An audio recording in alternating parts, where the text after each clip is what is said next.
അങ്ങനെ ജലജയും അഭിയും കൂടി പാവം നവ്യയെ വെച്ച് പുതിയ കളികൾ മെനഞ്ഞുകൊണ്ടിരിക്കുകയാണ്. നവ്യയെ കാര്യങ്ങളൊക്കെ പറഞ്ഞ് മനസ്സിലാക്കുക എന്നത് ദേവയാനിയെ സംബന്ധിച്ചിടത്തോളം അത്ര എളുപ്പമുള്ള കാര്യമൊന്നും ആയിരുന്നില്ല.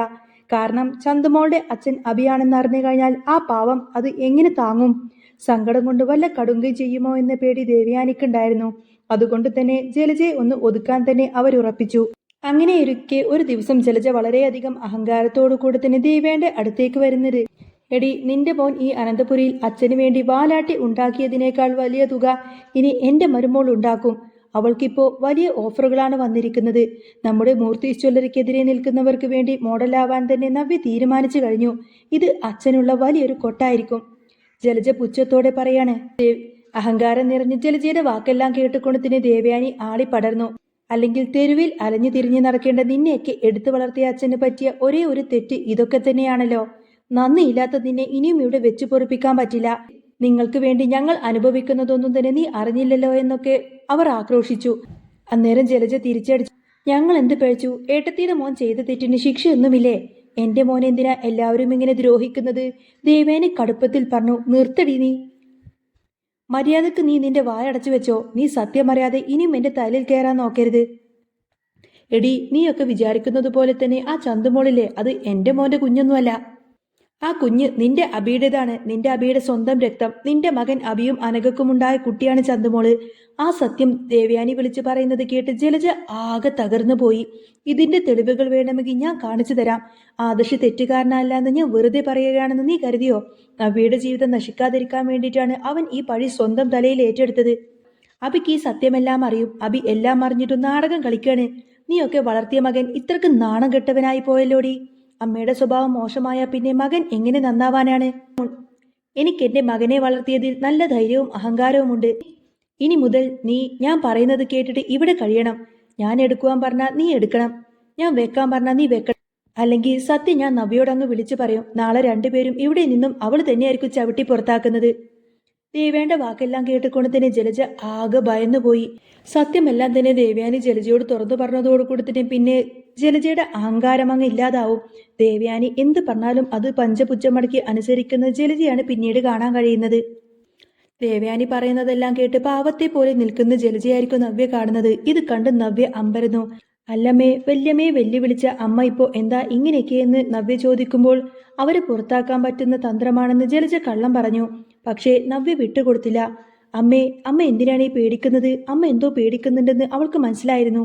അഭി വന്ന് ചോദിച്ചിട്ടും ജലജ ഒന്നും തന്നെ മിണ്ടിയില്ല. പക്ഷേ അവളുടെ മനസ്സിൽ കടുത്ത ദേഷ്യമായിരുന്നു. എടാ വൃത്തികെട്ടവരെ, നീ കാരണമാടാ എനിക്ക് ഇങ്ങനെയൊക്കെ ഈ ഒരു ഗതി വന്നത് എന്നൊക്കെ ജലജ മനസ്സിൽ പറഞ്ഞു. ദേവയാനിയുടെ കയ്യിലാണെങ്കിൽ തന്റെ മകന്റെ ജാതകം ഇരിക്കുന്നുണ്ട് എന്ന് മനസ്സിലാക്കിയ ജലജയ്ക്ക് പിന്നീട് അങ്ങോട്ടേക്ക് ഒരു സമാധാനവും ഉണ്ടായിരുന്നില്ല. പിറ്റേ ദിവസം രാവിലെ തന്നെ ദേവയാനി തന്റെ തരം സ്വരൂപം പുറത്തെടുത്തു. ജലജയെ വിളിച്ച് അടുക്കളയിലെ പണികൾ മുഴുവൻ തന്നെ ചെയ്യിപ്പിക്കാൻ തുടങ്ങി. എന്താ ജലജയെ, ആ തറയെന്ന് തുടക്കാൻ ഇത്ര താമസമുണ്ടോ? നിന്റെ മരുമകൾ മോഡലിങ്ങിന് പോയാ നീ ഇവിടെ പണിയെടുക്കില്ല എന്ന് കരുതിയോ? ദേവയാനി പരിഹാസത്തോടെ അങ്ങനെ ചോദിക്കുമ്പോൾ പല്ല് കടിച്ചുകൊണ്ട് തന്നെ ജലജക്ക് അതെല്ലാം തന്നെ അതുപോലെ അങ്ങ് അനുസരിക്കേണ്ടി വന്നു. ഇത് കണ്ടു നിന്ന നവ്യ അന്തം വിട്ടുപോയി. നവ്യക്ക് കാര്യമൊന്നും മനസ്സിലായില്ല. നവ്യ വന്ന് ചോദിക്കുന്നു, അമ്മ എന്തിനാ ഇതൊക്കെ ഇങ്ങനെ കേട്ടു നിൽക്കുന്നത്? അമ്മക്ക് ആ വല്യമ്മയോടൊന്ന് എതിർത്ത് സംസാരിച്ചൂടെ? ഇതെന്തിനാ ഇങ്ങനെ പേടിച്ചു നിൽക്കുന്നത്? നവ്യ ചോദിച്ചു. എടി, നീ നിന്റെ പണി നോക്കിപ്പോടി എന്ന് ആക്രോശിക്കാൻ മാത്രമേ ജലജക്ക് അന്നേരം കഴിഞ്ഞുള്ളൂ. എന്നാൽ ജലജയുടെ ഈ മാറ്റം എന്തിനാണെന്നോ പോലും നവ്യക്ക് മനസ്സിലായിരുന്നില്ല. അതിനിടയിൽ തന്നെ അഭി സത്യങ്ങളെല്ലാം പുറത്താകുമോ എന്ന ഭയത്തിൽ ദേവയാനിയെ സ്വാധീനിക്കാൻ ശ്രമിച്ചു. വല്യമേ, ഇനിയെങ്കിലും നമുക്ക് ഈ കാര്യത്തിൽ ഒരു ഒത്തുതീർപ്പ് എത്തിക്കൂടെ എന്ന് ചോദിക്കാൻ അഭി. അന്നേരം ദേവയാനിക്ക് ദേഷ്യം വന്നുകൊണ്ട് തന്നെ അഭിയുടെ കർണക്കുറ്റി നോക്കിയിട്ട് ഒരൊറ്റെണ്ണങ്ങ് പൊട്ടിച്ചു. നിന്റെ നാടകം എൻ്റെ അടുത്തൊന്നും വേണ്ടടാ. അനഘയും കുഞ്ഞിനെ നീ വഞ്ചിച്ചത് മതി. ഇനിയെങ്കിലും ആദർശിനെ ഈ കുറ്റപ്പെടുത്തൽ നിന്നും നീ മോചിപ്പിക്കണം എന്നവർ താക്കീത് നൽകി. ജലജയെ കൊണ്ട് വീട്ടുജോലിക്കാരിയെ പോലെ പണിയെടുപ്പിക്കുന്നത് ആ വീട്ടിലെ മറ്റുള്ളവർക്കെല്ലാവർക്കും ഒരു കൗതുകമായി മാറി. ദേവയാനി എന്ത് പറഞ്ഞാലും അത് അതുപോലെ തന്നെ അനുസരിക്കുന്ന ഒരു കളിപ്പാവയെ പോലെയായിരിക്കും ജലജ. ദേവയാനി ജലജയെ കൊണ്ട് ഉമ്മറത്തെ ചെടികൾ നനപ്പിക്കുകയും വസ്ത്രങ്ങൾ അലക്കിപ്പിക്കുകയും അങ്ങനെ ഓരോ കാര്യങ്ങളും ചെയ്തുകൊണ്ടേയിരുന്നു. ഓരോ തവണ ജലജ എതിർപ്പ് പ്രകടിപ്പിക്കാൻ വരുമ്പോഴേക്കും നവ്യോട് ഞാൻ സത്യങ്ങളങ്ങ് വിളിച്ചു പറയട്ടെ എന്ന് ചോദിക്കായിരിക്കും ദേവയാനി. ദേവയാന്റെ ആ ഒരു ഒറ്റ ചോദ്യത്തിനു മുന്നിൽ ജലജ ആകെ തളർന്നുപോയി. ഒടുവിൽ ഗതികെട്ട ജലജ അഭയെ മാറ്റി നിർത്തിക്കൊണ്ട് സംസാരിക്കാണ്. എടാ, നമ്മൾ കരുതിയതുപോലെയൊന്നുമല്ല കാര്യങ്ങൾ. ആ ദേവയാനി എല്ലാം അറിഞ്ഞു വെച്ചിരിക്കുകയാണ്. നമ്മൾ ഈ വീട്ടിൽ തുടരണമെങ്കിൽ ഇനി അവർ പറയുന്നത് കേട്ടു നിൽക്കാതെ വേറെ വഴിയൊന്നുമില്ല. സത്യമെല്ലാം തന്നെ ജലജ മനസ്സിലാക്കിയെന്ന കാര്യം അഭി അറിയും. പക്ഷേ ജലജ അന്നേരം സ്വന്തം മോനെ കുറ്റപ്പെടുത്താനൊന്നും നോക്കുന്നില്ല. അപ്പോഴും സ്വന്തം മകനെ ന്യായീകരിക്കാൻ മാത്രമായിരിക്കും ജലജയുടെ ബുദ്ധി. എന്നാൽ കഥയിലെ ഈ ഒരു പുതിയ വഴിത്തിരിവ് നവ്യയും സംശയത്തിന്റെ മുൾമുനയിൽ നിർത്തിയിരിക്കുകയാണ്. ഇനി വരാൻ പോകുന്ന ദിവസത്തിൽ ജലജയുടെ ഈ അടിമത്വം എങ്ങോട്ടേക്ക് നീങ്ങുമെന്നും ദേവയാനി സത്യം നവ്യയോട് തുറന്നു പറയുമോ എന്നൊക്കെ ഇനി കാത്തിരുന്ന് കാണാം. ആദർശിന്റെ നിരപരാധിത്വം തെളിയുന്നതോടുകൂടി തന്നെ അനന്തപുരിയിൽ വലിയൊരു പൊട്ടിത്തെറി തന്നെ സംഭവിക്കാൻ പോകുന്നുണ്ട്. ദേവേന്റെ ആ പഴയ പാവം മുഖമൊക്കെ മാറി ഇപ്പോൾ വീട്ടിൽ ഒരു ഹിറ്റ്ലർ റാണിയെ പോലെയാണ് അവർ വാഴുന്നത്. പിറ്റേന്ന് രാവിലെ തന്നെ ദേവയാനി പൂമുഖത്തേക്ക് ഒരു കസേരയൊക്കെ ഇട്ടിരുന്നു. എന്നിട്ട് ജലജയെ അങ്ങോട്ടേക്ക് വിളിപ്പിച്ചു. എടി ജലജയെ, കുറെ കാലമായില്ലേ നീ ഈ വീട്ടിൽ വെറുതെ ഇരുന്ന് തിന്നുന്നു. ഇന്ന് മുതൽ ഈ വീടിന്റെ മുറ്റവും വലിയ പറമ്പും നീ തന്നെ അടിച്ചു വാരണം. വേലക്കാരിയെ ആരെയും അങ്ങോട്ടേക്ക് അടുപ്പിക്കരുത് എന്ന് കേട്ടതും ജലജയുടെ കണ്ണങ്ങ് തള്ളിപ്പോയി. അയ്യോ ഏട്ടതി, ഈ വെയിലത്തോ എന്റെ സൗന്ദര്യമൊക്കെ നഷ്ടപ്പെടില്ലേ എന്ന് ചോദിക്കാൻ വന്ന ജലജയെ ദേവയാനി ഒരൊറ്റ നോട്ടം. എന്താ നവ്യെ വിളിക്കണോ എന്ന ചോദ്യം വന്നതും ജലജ ചൂലുമായി മുറ്റത്തേക്കോടി. കയ്യിൽ തഴമ്പ് വരാത്ത ജലജ വെയിലത്ത് കിടന്ന് വേർക്കുന്നത് കണ്ട് നവ്യക്കാകെ വിഷമമായിരുന്നു. അവൾ ഓടിച്ചെന്ന് അബിയോട് പറഞ്ഞു. അബി, അമ്മയെ കൊണ്ട് വല്യമ്മ ഇങ്ങനെ പണിയെടുപ്പിക്കുന്നത് കാണാനൊന്നും എനിക്ക് വയ്യ. ഇതെന്താ വല്യമ്മക്ക് ഭ്രാന്ത് പിടിച്ചതുപോലെ? അബി അകത്തേക്ക് ചെന്ന് ദേവയാനോടൊന്ന് അനുനയിപ്പിക്കാൻ നോക്കി. വല്യമ്മേ, അമ്മക്ക് വയ്യാത്തതല്ലേ, ഒന്ന് നിർത്തിക്കൂടെ ഈ ഉപദ്രവമൊക്കെ?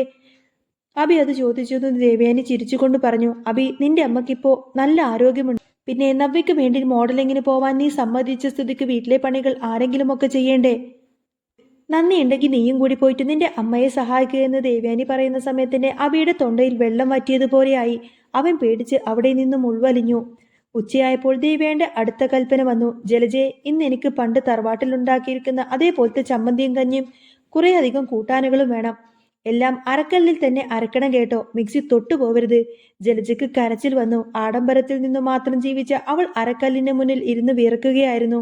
നവ്യ ഇത് കണ്ട് സഹിക്കാനാവാതെ അടുക്കളയിലേക്ക് വന്നപ്പോൾ ദേവയാനി അവിടെ പ്രത്യക്ഷപ്പെട്ടു. മോളെ, മോള് പോയിട്ട് ആ ഡ്രസ്സുകളൊക്കെ ഒന്ന് നോക്ക്. അമ്മക്ക് ഇതൊക്കെ ഒരു സന്തോഷമാണ് എന്നൊക്കെ പറഞ്ഞ് നവ്യ അവിടെ നിന്നും മാറ്റി. നവ്യക്ക് എന്തോ ഒരു പന്തികേട് തോന്നി തുടങ്ങി. വല്യമ്മയുടെ കയ്യിൽ തന്റെ അബിയെയും അമ്മയെയും പൂട്ടാനുള്ള എന്തോ ഒരു മരുന്നുണ്ട് എന്ന കാര്യം നവ്യ ഏകദേശം മനസ്സിൽ ഉറപ്പിച്ചു. അങ്ങനെ സന്ധ്യ ആയപ്പോൾ എല്ലാവരും ഹാളിലിരിക്കുകയായിരുന്നു. ആദർശ് ഓഫീസിൽ നിന്നും വന്നപ്പോൾ കണ്ടത് അവശയായി തറയിൽ ഇരിക്കുന്ന ജലജയാണ്. അവൻ അത്ഭുതപ്പെട്ട് അമ്മയെ നോക്കിയപ്പോൾ ദേവയാനി ഒന്ന് കണ്ണിറുക്കി കാണിച്ചു. ആദർശിന് കാര്യം പിടികിട്ടി. അവൻ ഒന്നും അറിയാത്ത ഭാവത്തിൽ അകത്തേക്ക് പോയി. രാത്രി ജലജ മുറിയിലേക്ക് എത്തിയപ്പോൾ കാല് വേദന കൊണ്ട് പുളയുകയായിരുന്നു. അഭി വന്നപ്പോൾ ജലജ അവനെ കുറെ അധികം ചീത്ത വിളിച്ചു. നീ കാരണമാടാ നാശം പിടിച്ചവനെ ഞാൻ ഈ അനുഭവിക്കുന്നതൊക്കെ. നിന്റെ ആ ഒരു തെറ്റുമറച്ചു പിടിക്കാൻ ഞാൻ ഇവിടെ അടിമപ്പണി എടുക്കേണ്ടി വരുന്നു. പെട്ടെന്ന് വാതിലിന് പിന്നിൽ ഒരു നിഴൽ അനങ്ങുന്നത് പോലെ ജലജ കണ്ടു. അവൾ പേടിച്ച് വാതിൽ തുറന്നു നോക്കുമ്പോൾ അവിടെ നവ്യ വന്ന് നിൽക്കുന്നുണ്ടായിരുന്നു. ജലജയുടെ വാക്കുകൾ കേട്ട് നവ്യയുടെ കണ്ണുകൾ ദേഷ്യം കൊണ്ട് ചുവന്നിരുന്നു. അമ്മ ഇപ്പൊ എന്താ പറഞ്ഞത്? നിങ്ങളുടെ സംസാരമെല്ലാം തന്നെ ഞാൻ കേട്ടു. അബിയുടെ എന്ത് തെറ്റാണ് വല്യമ്മ മറച്ചു പിടിക്കുന്നത്? ആ ചന്തുമോൾ ആരുടെ കുട്ടിയാണെന്ന് എനിക്കിപ്പൊ തന്നെ അറിയണം. നവ്യയുടെ ആ ഒരു ചോദ്യത്തിനു മുന്നിൽ ജലജയും അബിയും ശില പോലെ അങ്ങ് നിന്നുപോയി. നവ്യയുടെ ആ ഒരു ചോദ്യം കേട്ടതോടുകൂടി തന്നെ ആ മുറിയിൽ ആകെ ഒരു ശ്മശാന മൂകത പകർന്നു. ജലജയുടെ കയ്യിലിരുന്ന തൈലം നിലത്തേക്ക് വീണി പൊട്ടി. അബി ഒന്നും മിണ്ടാനാവാതെ തറയിലേക്ക് നോക്കി നിന്നു. എന്താ അമ്മ എന്താ ഒന്നും മിണ്ടാതെ നിൽക്കുന്നത്? വല്യമ്മയുടെ മുന്നിൽ അമ്മ ഇങ്ങനെ അടിമപ്പണി പോലെ നിൽക്കാൻ മാത്രം എന്ത് തെറ്റാണ് അബി ചെയ്തിരിക്കുന്നത്? നവ്യയുടെ ശബ്ദം ഇറക്കുന്നുണ്ടായിരുന്നു. അബിയുടെ നിശബ്ദത സഹിക്കാനാവാതെ നവ്യ അവന്റെ ഷർട്ടിൽ പിടിച്ചു കുലുക്കി. അബി, പറയബി, നീ എന്തിനാ എന്നെ ഇങ്ങനെ നോക്കുന്നത്? ആ ചന്തുമോൾ നമ്മുടെ ആദർശേട്ടന്റെ മകളാണെന്നല്ലേ നീ പറഞ്ഞത്? അതാണല്ലോ ഞാനും വിശ്വസിച്ചത്. എന്നിട്ടിപ്പോ അമ്മ എന്താ ഇങ്ങനെയൊക്കെ പറയുന്നത്? ഈ ബഹളമെല്ലാം കേട്ടുകൊണ്ട് തന്നെ ദേവയാനിയും ആദർശം അങ്ങോട്ടേക്ക് വന്നു. നവ്യയുടെ തകർന്നിരിക്കുന്ന ആ ഒരു നിൽപ്പ് കണ്ടപ്പോൾ ദേവയാനിക്ക് സങ്കടം തോന്നിയെങ്കിലും ഇനി സത്യം മറച്ചു വെക്കുന്നതിൽ അർത്ഥമില്ല എന്ന് അവർക്ക് തോന്നി. ദേവയാനി മുന്നിലേക്ക് വന്ന് നവ്യയുടെ തോളിലങ്ങ് കൈവച്ചു. നവ്യെ, നീ ഇതറിയണം. ഇതുവരെ നീ വിശ്വസിച്ചിരിക്കുന്നതെല്ലാം തന്നെ കള്ളമാണ്. നിന്റെ മുന്നിലിരിക്കുന്ന ഈ ഭർത്താവും നിന്റെ അമ്മായിയമ്മയും കൂടി നിന്നെ ഇത്രയും കാലം ചതിക്കുമായിരുന്നു. ദേവയാനിയുടെ ഓരോ വാക്കുകളും അളന്നു മുറിച്ചുകൊണ്ട് തന്നെ പറഞ്ഞു. നവ്യെ, ഇവിടെ നിൽക്കുന്ന ചന്തുമോൾ ഒരിക്കലും ആദർശമോന്റെ രക്തമല്ല. അവൾ ഈ നിൽക്കുന്ന അബിയുടെ മകളാണ്. അനഘ എന്ന പെൺകുട്ടിയെ മോഹിപ്പിച്ചു വഞ്ചിച്ചപ്പോൾ അവനിലുണ്ടായ കുഞ്ഞ്. നിന്നെ വിവാഹം കഴിക്കാൻ വേണ്ടി അവൻ ചെയ്ത ആ ചതി ആദർശിന്റെ തലയിലങ്ങ് നീയും അവനുമായിട്ടുള്ള കുടുംബജീവിതം തകർന്നു പോവാതിരിക്കാൻ വേണ്ടി ആദർശ് ആ കുറ്റം സ്വന്തം തലയിലേക്ക് അങ്ങ് എടുത്തു വെച്ചതാണ്. നിന്റെ ജീവിതം തകരാതിരിക്കാൻ വേണ്ടിയിട്ടാണ് ആ പാവം ഈ വീട്ടിലെ എല്ലാവരുടെയും ചീത്തപ്പേര് കേട്ടത്. ആ സത്യമാണ് ജലജയെ കൊണ്ട് ഇന്ന് ഇത്രയും തന്നെ ചെയ്യിപ്പിച്ചത് എന്നൊക്കെ പറയാണ് ദേവയാനി. സത്യം ഒരു ഇടുത്തി പോലെയാണ് നവ്യയുടെ നെഞ്ചിൽ പതിച്ചത്. അവൾ കുറച്ചുനേരം എന്തിനോ വേണ്ടി തപ്പിത്തടഞ്ഞു. പിന്നെ ഒരു ഭ്രാന്തിയെ പോലെ ചിരിക്കാൻ തുടങ്ങി. അപ്പോ ഇത്ര കാലം നിങ്ങളെല്ലാവരും വെറുത്തത്, ഞാൻ ആക്രോശിച്ചത് എന്റെ ആദർശേട്ടനെ ആയിരുന്നോ? എന്നെ പൊന്നുപോലെ നോക്കിയ ആ മനുഷ്യനെയാണോ ഞാൻ ഈ ചതിയന്റെ വാക്കുകൾ കേട്ട് സംശയിച്ചത്? പാവം എന്റെ നയന.